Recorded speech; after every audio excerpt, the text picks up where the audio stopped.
And welcome back to Week 3, Day 2 of the Commonwealth League here on Twitch. LaRue doing the play-by-play casting here tonight. Summer Grimm, my partner for the evening, making her second time out on the casting side. She did a real great job in the first game. Looking to keep the momentum alive here with game number 2 this evening. G3RvsRWR versus RWR. Of course, G3RvsRWR, they are 3-2 this season. RWR, they are 4-1 on the year. Obviously, I think I was actually just told a little bit ago that there might be some caveats there, but RWR currently sitting technically at 4-1. So as we get through the pick bands, I'll kind of talk you through what we saw. We did see on the side of G3RvsRWR, their comp is going to be some combination of Kai'Sa, Hecarim, Morgana, Urgot, and Galio.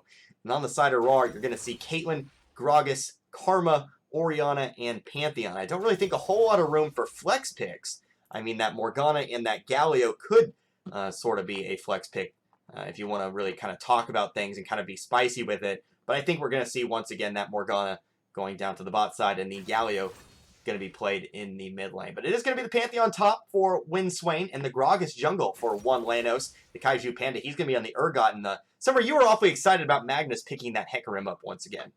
He's got a scary Hecarim. Spooky Hecarim. I'm also super excited to see that Victor was banned against Zyra Ascend, and we get to see him on Orianna. The only other champion we've seen on was Vladimir for their first game, so I'm hyped. Certainly, and so we'll get to see Zyra Ascend on a new champion here today, as Jax was one of the bans. The bans we should see are Jax, Singed, Syndra, and Vladimir this second go-around. And then it looks like the bot lanes looks like it's going to be the Kai'Sa Morgana and the Caitlyn Karma for the side of RWR. So definitely going to be real exciting to see how these two teams perform here. G3RvsRWR, they've won games here and there, trying to really kind of maybe establish themselves as part of that upper echelon here. A win over RWR would really help to do that, especially because that would actually tie you in the standings technically with RWR at 4-2. But RWR, like we mentioned, trying to get back into that win column. Last night did lose, and of course, Summer, I don't know if you're ready to maybe talk about that yet. But I can go ahead and talk about it a bit. We're going to make an announcement on the server later today. But there was actually some confusion with a secondary plat player on the team mediocre at best last night, which is against the rules. It wasn't caught because it was in the flex, ranked flex, and we just missed it, that's on us. So we will be seeing a rematch of that RWR versus mediocre at best game, and when we figure out when it's happening, we'll let you guys all know. Yeah, and so as we see, we're going to run through our delay before we get to the countdown timer, but the comps are set. The Kaiju Panda for the side of G3RvsRWR, by the way. The Kaiju Panda going to be on the Urgot. Magnus going to be on the Hecarim. Flying Squirtle, he's going to be playing that Galio. Cloisto on the Kai'Sa, and Lord Draken on the Morgana. And for the side of RWR, you have Winswain on the Pantheon. It's going to be one Lanos on the Gragas. Zyra Ascend on the Orianna, new champion for him. Natsfer is going to be on that Caitlyn, and Exact Time is going to be playing the Karma. So, Summer, take a look at these comps. What are you looking at here? Who do you think maybe has the advantage heading into the early game here in game number 2 tonight? I really like Kai'Sa Morgana. I think it can be a really strong lane. But I'm just having like flashbacks from my own solo queue of the poke that comes out from a Caitlyn Karma lane. It's so much. Yeah, we actually did see Karma. We've seen Karma a couple of times, but when we mentioned Karma, I actually kind of have flashbacks to earlier this year. I believe maybe even as far as back as week 1, Monster Mash picking up the Karma support, and just the amount of damage you can do with that empowered Q early. I believe the Monster Mash support at the time actually had about 7 kills at some point in the game when you start building full AP such as that. So Karma, she can do a lot of damage. Obviously, you really want to focus more on support and kind of increasing the utility you can provide to your team. But Karma does have a few options available to her. Don't forget, have one more game after this one. This is the middle game of our 3 games here tonight. We will have one more after this one. The 0-5 Lionheart Esports. They are going to take on the 5-0 mediocre at best. Of course, mediocre at best, technically 5-0, but they will have to replay that game against RAR in the future. So the graphics will say 4-1 and 5-0, but they do need to go ahead and replay that game. So Summer, Hecarim jungle, and Gragas jungle. How many? I understand you're a support main, but you know, Yeah. I'm even less knowledgeable than you. And so I'm going to let you try to describe this jungle matchup here. Who kind of maybe has the advantage? What are you looking for from both Magnus and one Lanos? And what are you kind of expecting from these junglers? Honestly, I not against the people. I don't hate the people. I hate those jungle champions though, because it's the second you see either of those champs coming into your lane, Hecarim just runs you down. He can get so tanky. He dives you under a tower. There's nothing you can do. If Gragas, if he doesn't get you under tower, he's gonna throw his barrel thing, and then he'll just knock you out from under tower. And then what do? And if he's a full AP Gragas, then you know that's just it's a nightmare. It's awful. Yeah, so we'll see how well Magnus can get onto that back line. Of course, if you are the Hecarim, you're really looking to maybe get onto that Orianna and that Caitlyn. Those are going to be the priority targets for you. But of course, when you're Pantheon and your Karma and your Gragas, it's really going to be about peeling your damage dealers. Obviously, the damage dealers for this game are going to be your Orianna, are going to be your Caitlyn, and to maybe a lesser degree, but still, you know, it's still going to produce a lot of damage. That Pantheon, depending on what kind of runes and items he decides to take into game here. But we are getting into loading screen here for game number 2. Don't forget, going to go ahead and chill once again. If you haven't already, you're just joining us for the night. The follow button right above the stream. Go ahead and click that. We go live every Saturday and Sunday. And we have ourselves a good time with some high quality leagues. So let me just go ahead and get the graphics set back up once again. You know, like I said, controlling the stream here tonight. Not really my forte, not really a streamer myself, but you know, I'm probably the only one on the one of the few on the casting crew that actually did have that actually has Streamlabs downloaded and fully ready to go. So yeah, the casting and the streaming duties fall on me tonight. So like I said in the first game, you hear any audio problems, you see any visual problems, let me know so I can go ahead and fix things. But you do see here the skins. Summer, I already know what you're going to say. Does it have something to do with Dark Star Karma? It absolutely does have things to say with Dark Star Karma. So I'm just going to go ahead and skip you, and we're going to talk about my favorite skin line, because it doesn't have a whole lot more champions, or it doesn't have as many champions as your beloved Dark Star line, but that, of course, is KDA. I'm a big KDA kind of guy. I still do, like, weekly watchings of that music video, because, honestly, that kind of blew my mind. But anyway, good for you. Luckily not as long of a loading screen as the last time, so we can go ahead and move on from my crippling K-pop addiction and get into game here. RAR and G3RvsRWR. Already talked about it. G3RvsRWR looking to get into that upper echelon, improve to 4-2 on the season. RAR looking to pick up another win on the year, stay technically undefeated on the year before we're able to remake that mediocre at best game. Of course, we do see here the starts for RAR. It looks like it's going to be a bit of a mangled 5-point, but they're eventually going to go ahead and spread on out. And then you do see here it's actually a 5-point just as well for G3RvsRWR, as both junglers stand in that middle of the lane to really kind of mask where you are intending to go. Although we've seen most of the time throughout this year, it's going to be onto that bottom side jungle. Probably, although, like anybody who heard me the first time I was here, I've never set foot in the jungle once. Doesn't Hecarim normally prefer like that blue side start for mana? I'm gonna be real with you, Summer. I actually have no idea. So usually that's why we pair me up with a caster who's a higher rank than me. But you know, when you got two gold players doing the casting. I've been told by the resident Hecarim player that I'm wrong.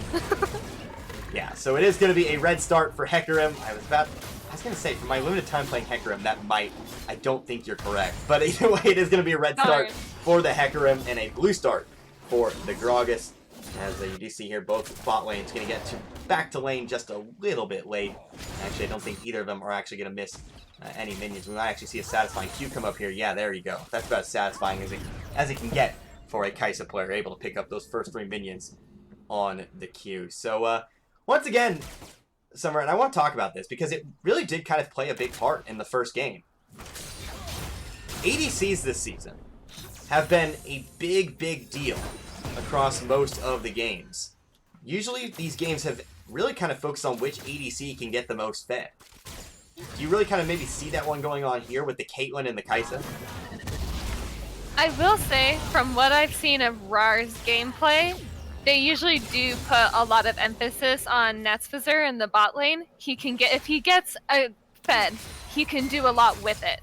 But I think for G3, I've seen Magus actually do super well with a lot of kills and influencing lanes and stuff like that. So we'll see how it goes. I'm not super familiar with their mid laner on G3's side, but keep an eye on him too. Yeah, G3 mid laner's Flying Squirtle. Saw him yesterday. Looked pretty good in their victory. And so, you see here, not a whole lot of action here in the first 3 minutes or so. Actually, Magnus, he's going to go in onto one Lanos. The body slam is going to connect, and that's going to be enough to convince Magnus that maybe he doesn't have the trade he wants here in the early game. So he'll just go ahead and back off for now. But both junglers, they know where each other is hiding on the map. The mid laners maybe going to play a little bit more towards that bottom side river to kind of prevent any action in the mid lane. You see here, exact time from you, just empowered Q after empowered Q. Just kind of trying to chunk down the bot side of G3RvsRWR. That's just what Karma does best. Ooh, hold on here. We actually have the Gragas going low. He's going to have to flash over the wall. Zyra Ascent, he's going to try to help, but he's going to find a taunt for his trouble. He's going to put the shield on himself. Looks like that is where the fighting will end. But you do have that flash gone from one Lanos. Actually got some fighting up on the top side. Both laners going to be taken low. Who's got the last damage? It's going to be Kaiju Panda, who picks up first blood with the shotgun knees. And he will go 1-0 on to Win Swain here, as he will be the first to fall for the side of RAR. Trying to work around that Urgot, maybe get on a side where the knees had already gone off. But with an Urgot, nowhere safe. You do see here Dark Binding coming down onto exact time. Going to do a little bit of damage here. Both lanes, or both bot laners, actually. Hold on, wait a second. Here comes a gank from Magnus. That's going to force the heal from Natsper. The Dark Binding is going to connect onto the Caitlyn. Does still have the flash. He's going to go ahead and use it. But the net pushes him right back into the path of Magnus. Not the direction you want to go if you are the Caitlyn. And she will be the next one to fall as Magnus, he puts himself up on the board. The net was a bit of an oof. But the binding on Morgana, clean. Yeah, the Dark Binding actually led the Caitlyn right into it. You know what they say when you play sports such as basketball, such as football, and you throw passes, you really kind of want to lead into it so that it's going to be where the player is. Same concept here on the Dark Binding. And so, going to secure the kill there. Nice play coming out from Lord Draken. So 2 kills to nothing. Already a 1.2k gold lead for the side of G3RvsRWR. Definitely a good early game. Dark Binding right to the face of the Caitlyn. She's going to take a little bit of damage. The net is going to connect this time around and is going to be in the right direction. She's going to find herself out of any trouble. But yeah, G3RvsRWR so far looking definitely pretty good, at least through the first 5 minutes. Yeah, a really good start. I was about to say Kaiju Panda taking a tower shot on his way out, doing a little bit of damage while sitting under the tower, but it looks like he's going to be okay, as Morgana going to go ahead and walk away and back for the time being. Here's the gank. Yeah, here comes the gank. One Lano's going to find his way on top of the Kaiju Panda. Looks like he's going to go down. It's going to be Pantheon picking up kill number 1. RAR going to be able to respond, putting a kill onto their top laner. That's going to close the gap just a little bit back to 700 gold at the 6-minute mark. But we do see here the Galio just kind of pushing things in onto this Orianna. You do see here 12 CS lead for Flying Squirtle over Zyra Ascend. And actually, for the most part, CS numbers pretty close across the board. You do see here's Natsper, despite the death, he is still up in CS by about 8. And actually, that's going to help him actually have about a 200 gold lead over the top of Cloister, who only has that assist to his name. Right. Really quick, I want to point out, sorry, this has been something that's on my... So, on the side of RAR, Pantheon, on his own, still a good champion. super strong early. I think he falls off late, I'm pretty sure. But early, really strong. They picked it as their final pick, and I wish I could ask them. I want to know if that's a response to the Galio ult. Like, you know, like G3 picked Galio, and they were like, oh, grab Pantheon. And then everybody, sorry, it's been on my mind. Sorry. I mean, that's what the color caster does, Summer. You're doing exactly what the job description entails. You're doing a wonderful job, as always. As there you see another Dark Binding coming down onto Natsper. Natsper kind of eating a lot of Dark Bindings. These junglers are in the area. One Lano's actually going to go ahead and give chase to Magnus. Also had the Karma coming up in the area, but it looks like the Hecarim's able to just walk away for now.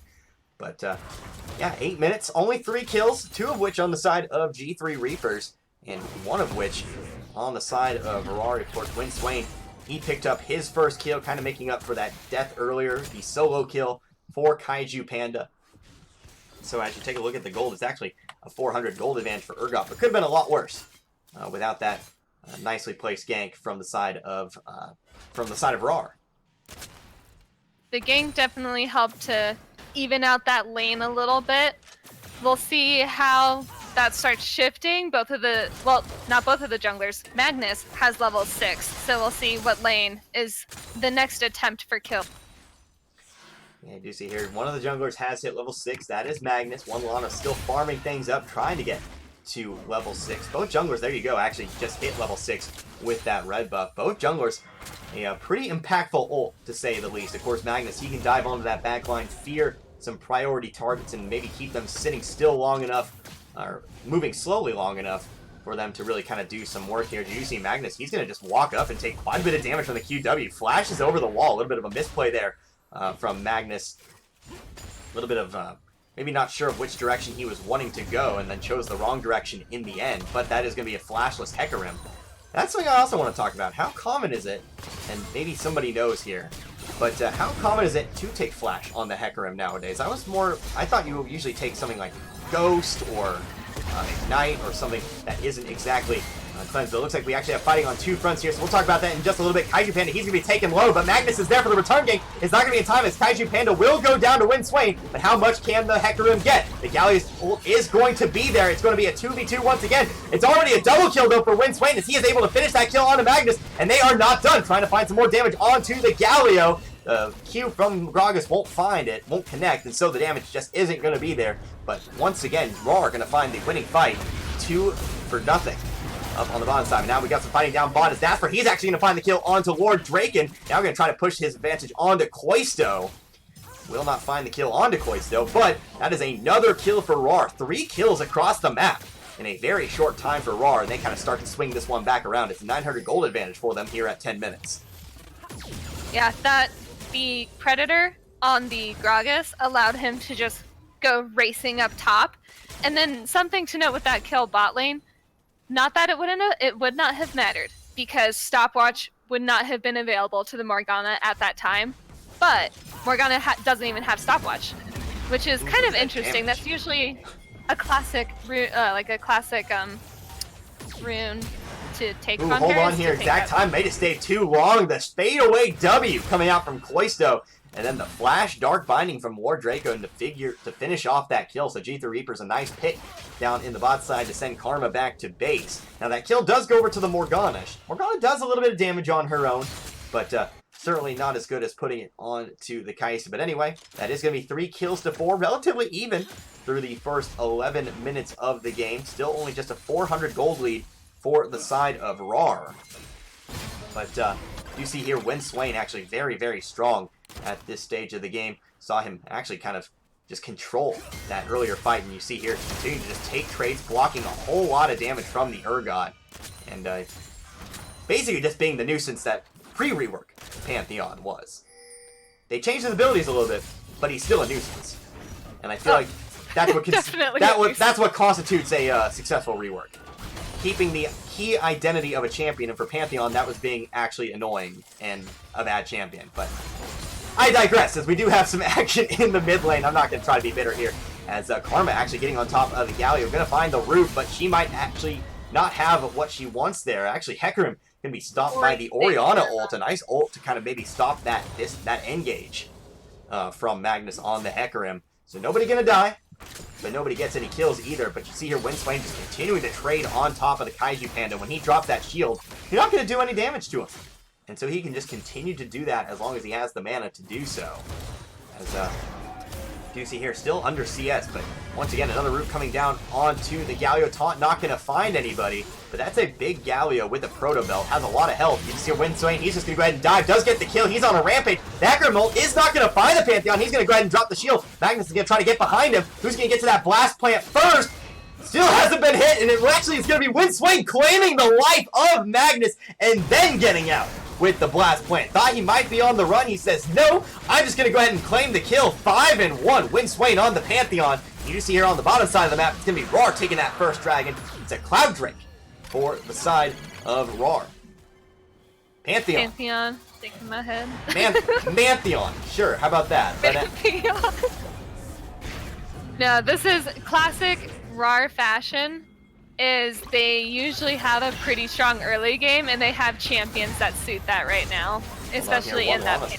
Lano's actually getting hit by the Dark Binding here. He's going to use a stopwatch, though, and that's actually going to give time for Natsper to claim the kill of Koisto. But Kaiju Panda, nice TP in from the backside. He's able to get the ultimate down onto exact time. That's going to force Lanos and Natsper to spread apart for now. As Iris, he's actually going to try to put the shield onto him, but he might put himself in a bad situation here. The channel from Flying Squirrel is actually not going to find anybody on the taunt, and so everybody's going to get away. But Pantheon is in on the backside of the fight. That's not the one you want to see if you are on the side of G3 Reapers. Another Dark Binding coming down on the Gragas. He's going to burn awfully low. Windswain's still alive, but not for long. It's going to be G3 Reapers. Magnus getting the shutdown. The 700 gold shutdown and 5th kill of the game for G3 Reapers. Money on the horse. Money on the horse. About 600 gold more than the Fat Man. How about that? Oof. Gold is... Gragas didn't use a Predator that fight. I wonder if it... About to say that Empowered Q actually almost got Magnus killed on the backside, but he's able to just run away and keep his life for now. But look at the gold difference. 100 gold here at 14 minutes. We are kind of talking, this is the most... I think this is the most even match, or... Well... You had two really kind of even matches. I would put Monster Mash and Nocturnal Dragons obviously about the same tier, especially after seeing today's result. But this, I think, was one of the more even matchups coming in. Like, this is the one that where you look at both teams and you think to yourself, yeah, these two teams, they're about the same talent level. And so far, we've seen exactly that. Just a very small gold differential, 15 minutes, kills are about even. You do have the dragon for the side of RWR, but still waiting on that first tower. That is also important, as you do see the only tower actually taking any kind of blow is that mid lane tier 1. They both definitely have their pros and cons, but I would agree with you when you say that they're both pretty even right now. I think this is going to be a pretty close game. Certainly here.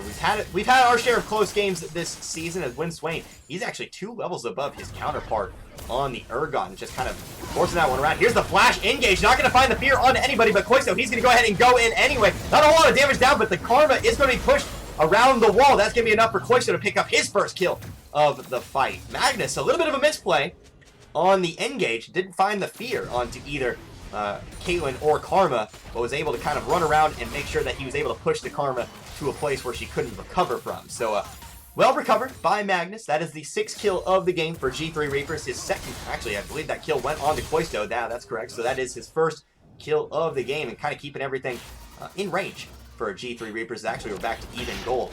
One Lanos, he's going to have to go ahead and drop the barrel and head on out. As Magnus still hovering around that bottom side river, clearing a little bit of vision in that brush.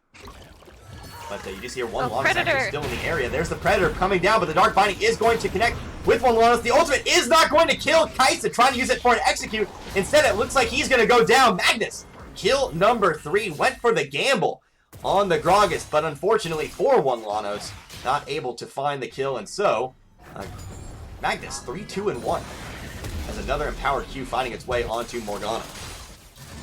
And that's what we've seen from Magnus in the games that he has been playing, is he is really good about those lane ganks and helping out a lane that needs it and getting those kills onto his laners. A nice extended trade in the mid lane. Flying Squirtle coming out on top of that one. But once again, this bot lane continuing to fight. The Caitlyn ult is going to be canceled by the stopwatch. That's going to put it on a full cooldown. And Magnus still just hanging out in the bot lane. He knows where the violence has been, at least for the most part. Of course, you have a lot of kills up on that Pantheon, but we've seen a lot of skirmishes between that bot lane, between those bot lanes, I should say. And so Magnus and one Lannis, both junglers, kind of just hovering around the area and seeing. Well, and that's a lot of kills on the Pantheon, but it's the bounty on the Caitlyn. Yeah, exactly. 250 extra gold to whoever can take down Natsfer here at this stage in the game. But look at that. We are even in gold. We are even in kills, I should say. The gold differential actually swinging back in the favor of G3RvsRWR to the tune of 300. But we are at least even in kills. As Cyrus, he's going to take a lot of damage. Flying Squirrel just once again winning the trade here. You see those Mercury treads. And that's just kind of helping him win these trades when it's not a whole lot of magic resist Summer, but you know, when you're a naturally tanky champion such as Galio, it's enough. It's enough. It's enough to start winning trades. But yeah, Orianna doing the best she can to stay alive. Exact time, he's going to go ahead and use the empowered Q onto the Cloisto, but he's just not tanky enough to really kind of front line right now. Is the Dark Binding will connect. He took the whole Kaisa Q to the face. Yeah, he took basically the entire damage output of the G3RvsRWR's bot lane, and so they will claim another kill. It was actually Ward Draken who picked up his second kill of the game. But now we see here a lot of hovering around this Rift Herald. As Natsfer trying to do his best to CS without his support down there in the 2v1 lane. Does have a 34 CS lead over his counterpart. That is important to note. Natsfer actually up in gold on Cloisto, but that G3RvsRWR's bot lane continuing to win fights down there for the time being. The Rift Herald now down to about 3k gold, just fighting in the middle of the river. Looks like we're going to actually turn our attention to the champions themselves. Magnus, he's going to jump in, actually jumps onto the Rift Herald. The ultimate isn't going to really do much there. There's the Gragas ultimate coming down. Magnus, he's going to be taken low. He's going to be the first one to fall in this fight, but Zyra Ascend, she will be the second to fall. Make that a kill, though, for exact time. He came down from the base. That's actually a 2-for-1 for RvsRWR, as exact time he's going to find himself on the board with his first kill of the game. Maybe 2-for-1. But the Hecarim did get Rift Herald. Maybe we're not done here. One Lanos, he's going to come around from the side, trying to find the body slam onto the Galio. You do see here that magic shield for Galio is going to keep a little bit of damage off of him. One Lanos, he's going to take some tower damage, and he's just going to be deleted. But Winswain is there for the turnaround, as he's at least able to claim the kill to kind of salvage that situation. One Lanos maybe a little bit over-aggressive there, especially to maybe take the tower damage. I was about to say, he doesn't get there. If Flying Squirrel doesn't come back in, maybe you just take tower shots until you die. But at least they are able to get the 1-for-1 there. And so we continue to be even in kills at 10-10 at the 20-minute mark. And like I said, Hecarim did get the Rift Herald through all of that too. So yeah, Rift Herald did go down to Hecarim. Of course, his ults have not... Let's talk about Magnus for a second, Summer. His ults have not been very accurate, but he has, I would say he's had a successful game just by being where he needs to be. And of course you see there, he's also there at the Dragon, but there's the Predator coming down from Gragas. We'll talk about it in just a little bit, as the ultimate is going to do a little bit of damage to Cloisto, but not going to push him in any direction he needs them to go. And exact time, going to go ahead and follow onto this Morgana. The W is going to be placed down. Natsfer, he's going to put some auto attacks down. The trap is going to find the root, and that's going to be the shutdown onto the Morgana for one Lanos. But we actually have some fighting in the mid lane as well. Winswain, he's going to try to 1v2 here. The flash away as the Proto Belt from Galio is going to follow to try to keep himself on top. But you see here, the rest of RvsRWR is going to follow. The Caitlyn ultimate is going to be put down onto the Galio. That's just going to tickle him a little bit. But now it's going to be the side of G3RvsRWR on the run as RvsRWR continues to give chase. And it looks like, well, I'm always hesitant to say, but it looks like, well, we might still have a skirmish upcoming. One loss. He's actually going to start up the Raptors, but Magnus, he is in the area. He's going to go ahead and jump on and meet the body slam of the Gragas. Galio is going to come in, finds the taunt onto Winswain. The follow-up Q, the follow-up damage will not connect. And that is where all the skirmishing will end. Nobody dies. That was a lot. Well, hold on here. Winswain, once again, going to be taken low. But once again, goes ahead and gets out. Not a whole lot of damage on that Galio, despite the Proto Belt and the Luden Zeko. Not a whole lot of base damages, not a whole lot of scaling damage for the Galio. especially on a champion. Caitlyn was in such a dangerous situation. I'm sorry. I wasn't even paying attention, but I was more focused on the Galio and the Pantheon and whatnot. But I'm going to assume that he was able to get out of it. As you see, he's still alive. He hid in a bush. He made it out safe. Okay. But yeah, you see here, Nats actually the most CS in the game. 2-1-1. 300 gold shutdown at this point. But Rift Herald finally going to be summoned down in the bot side. They're going to try to push in this bot lane tier 2. Morgana going to go ahead and step on a trap. Not going to find a headshot, though, for Nats for that Rift Herald crashes. And actually, it's going to go ahead and be taken down. Not a whole lot of use out of that Rift Herald, but at least you put some damage down onto that bot lane tier 2.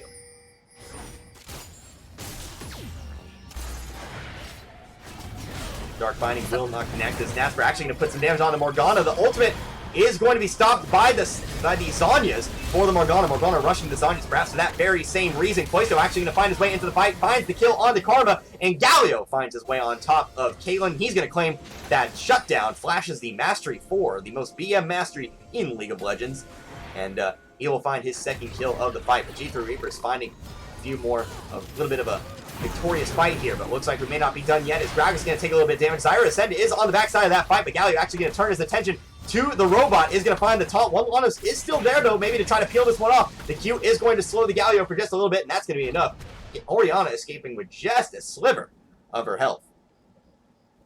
Making it out by the skin of her teeth, which is a really odd saying when you hear it out loud. Now, you've done so good here today. Don't get awkward on me now, Summer. Sorry. But anyway, you do see here another Caitlyn ult coming down without a Zhonya. She's going to have to eat the damage on that one. You see the Morgana. Now, I know Zhonya's is actually the item to rush on Morgana. Because, you know, you want to get in there, you want to get in those fights, you want to drop that ultimate, and then you want a Zhonya's to protect yourself. But we've been seeing it used a lot more in this game to kind of protect herself from those incoming Kate ults. Because, you know, Caitlyn's ult, it can do quite a bit of damage. And Morgana Zhonya's-ing it, trying to stay alive, trying to keep herself healthy for as long as possible, so that she may be able to go in later in those fights. I think there's a good balance between eating the damage from the Kate ult and then using the Zhonya's to kind of stop it. I think the Morgana's been really good about only using it when she knows it's going to kill her. I was really surprised that they didn't take the secondary rune for the stopwatch. Ooh, there's the Predator. Yeah, there's the Predator engaged from the Gragas. There's the Black Body Slam. Cloisto, he's going to go down. A shutdown for Lanos, his third kill of the fight. Yeah, that's an extra 150 gold in the pocket. And once again, Summer, we're even in kills. We are even in kills. It's only a 300 gold differential. We're even in towers. We're even in dragons. It's an even matchup. There's not a whole lot odd about this one, Summer. Hopefully, for the next team fight, we are down the Ori and the Gragas ult because of that, though. So that might be something that turns the next fight around. Here, Karma, she's going to try to front line here. We've seen that work out. Not necessarily in her favor sometimes here, but the big QW damage coming down onto the Orianna. The Caitlyn ult will follow. There's another Zhonya's coming down from the Morgana. That's going to force Galio to kind of try to peel them off of Lord Drake, and it will work this time round, though, as Morgana once again using that Zhonya's defensively. Trying to keep that Caitlyn off of her. It's a good idea to use it then. You know, if she dies, that her team loses a ton of their CC. Even if she can't necessarily flash ult engage now, she can still do Black Shields, her Dark Binding. There's still a lot she can offer just from being alive. Yeah, there's some room to be selfish when you're a support, but either way, here's the Infernal Drake. It's going to be taken down to about 1k health. Looks like we've got a fight coming. It's going to be G3RvsRWR taking the dragon, but who wins the fight? It's already going to be 2 down for the side of Roar. It looks like G3RvsRWR, they are just winning this fight, but look where Natspur is. He's still relatively healthy. Make that actually never mind. As Cloisto, he's going to go ahead and dash in, finish up that fight, and it's going to be actually a ace for the side of G3RvsRWR. They find their fight and the dragon. Win Swain is a really big part of the damage in those fights, and he got bursted and then immediately ulted by the Urgot. Like, there's nothing he could do. Yeah, you saw there, Win Swain, the first one to go down in that fight, and that kind of just opened things up for G3RvsRWR. So, G3RvsRWR's looking real good here, and that's going to kind of open this one up. Not so much even anymore. Now a 4k gold difference for the side of G3RvsRWR as the Empowered Q going to do quite a bit to Cloysto. Cloysto just kind of standing right in the middle of the second portion of that ult as well. But Morgana, what is she doing? She's kind of just out in Fish Creek without a paddle. She will go down. I think she thought the minions weren't going to get that last tick on the inhib and went to go back for the final auto. Yeah. And it's not working. I was going to say after I said that, maybe sacrificing herself for the cause. So you see the Karma going in deep, but that might not be the best decision. Very, very greedy for exact time. He's going to run right into a death bush, and that's another kill for G3RvsRWR. Sneaky bush camps. Oh no. That was, I mean, if you're a Karma, you definitely have the shields to help you, but even just playing any support, no matter how far ahead or behind you are, take a buddy with you when you ward. From one support to another. Buddy system. I was about to say Karma not playing like somebody who's 1-7, but more like somebody who's like 10-2, so to speak. But you do see here, we got ourselves a 2v1 situation. The Urgot going to try to find some damage on the Orianna, but that Pantheon shield blocking a lot of damage. Winswain just going man mode in that fight, protecting the Orianna, and he's able to claim his 7th kill of the game as he throws a spear at the Morgana for good measure as he walks away. If Winswain can stay alive for longer during these fights and, you know, can avoid the Urgot ult, you know, the burst damage, all of that, he puts out a lot of damage. He can offer a lot for the team, but he has to get to that point where he can do that without, you know, just being bursted first. Yeah, so 28 minutes.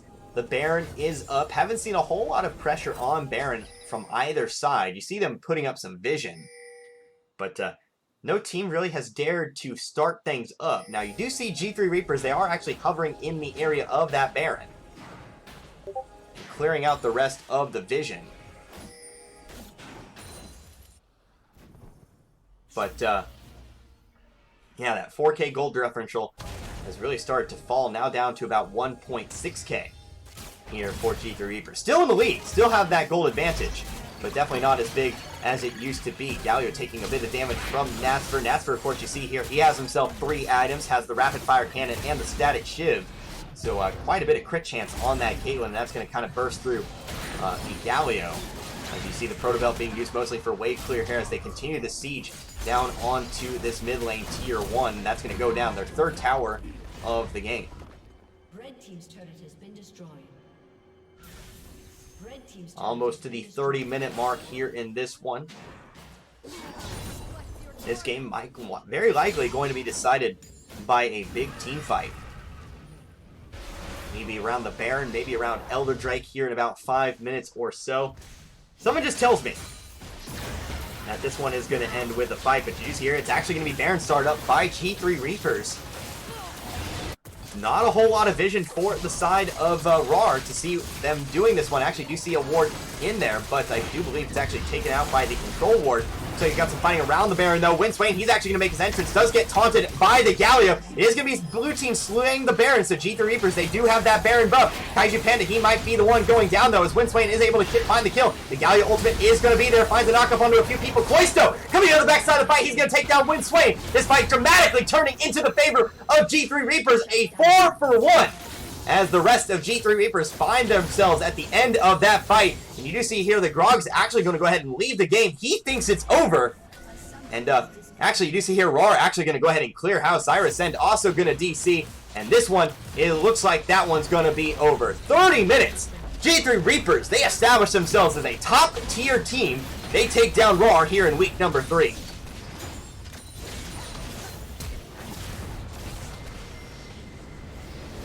I told you. I told you, Summer Grim. One fight around the Baron. That is how that one was going to end. And you know, I'm sad. I missed it. I'm trying to set up game lobbies. I know. I got your message, but I did say, and I hope you heard me at least. I did hear you. And you know, I'm only gold 4, Summer. I'm not the smartest player in the world. I would be probably one of the worst players in this league. But when I'm right, I feel like I deserve some credit here. But that is going to be G3RvsRWR taking down the side of RAR here in this one. You take a look at the final scores here: 5-7 for the Urgot, 7-3 for the Hecarim, 3-1 for that Galio. Cloysto, he finished 4-2-10, and Lord Draken on that Morgana, 3-3 here in this one. Of course, We take a look at the MVPs. I'll give mine out this time because I know Summer, you're a little bit busy setting up the lobby for game number 3. But I'm going to go ahead and give the MVP here in this one.